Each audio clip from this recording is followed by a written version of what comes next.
Bakı Konqres Mərkəzində Süni İntellekt və Verilənlər Elmi üzrə 2-ci Avrasiya Forumu öz işinə başlayıb.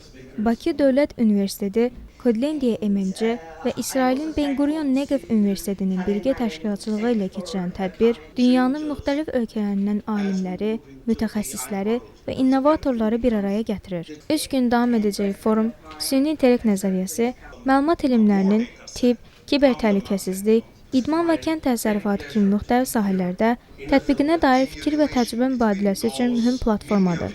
Tədbiri giriş sözü ilə açan Bakı Dövlət Universitetinin rektoru Elçin Babayev, forumun beynəlxalq elmi əməkdaşlığın gücləndirilməsi baxımından əhəmiyyətini vurğulayıb. O, Azərbaycan Respublikasının prezidenti cənab İlham Əliyevin informasiya texnologiyaları və rəqəmsal inkişaf sahələrinə göstərdiyi davamlı diqqət və qayğının bu istiqamətdə mühüm rol oynadığını qeyd edib.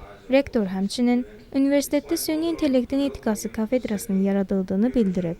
Bu yeni struktur bölmə süni intellekt tədqiqatlarında etik prinsiplərin, şəffaflığın və sosial məsuliyyətin təşviqinə xidmət eləyəcək. Sabah Bakı Dövlət Universitetində müxtəlif sessiyalar üzrə çox maraqlı müzakirələr baş tutacaqdır.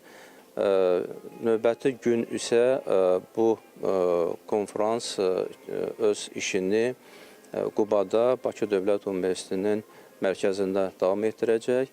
Hər bir konferans elmi nailiyyətlərin müzakirəsi ilə yanaşı, eyni zamanda müxtəlif elmi əlaqələrin qurulması və mədəniyyətlər arası dialoqun həyata keçirilməsi deməkdir.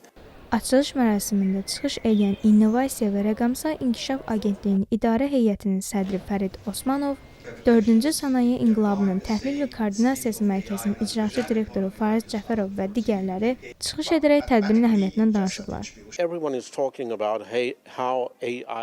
Çoxları düşünür ki, süni intellekt insanların iş potensialını azaldacaq, insanlara ehtiyac qalmayacaq. Amma mən inanıram ki, insan gücü yenə lazım olacaq, sadəcə yeni peşələr üçün. Süni intellekt bizi daha səmərəli edəcək. Süni intellekt sayəsində yeni peşələr yaranacaq və biz çox maraqlı bir dövr yaşayacağıq. Hansı peşələrin yaranacağını demək istəmirəm, çünki bunu hələ heç kim bilmir. Forum çərçivəsində iştirakçılar panel müzakirələrdə, məruzələrdə, qarşılıqlı fikir mübadiləsinə iştirak edəcək, regionda süni intellekt və məlumat elmlərinin inkişaf perspektivləri barədə yeni ideyalar formalaşdıracaqlar. Aysel Ağa Kərimova, Aytaç Kərimova, Zaid İbrahimov, Bedu Xəbər.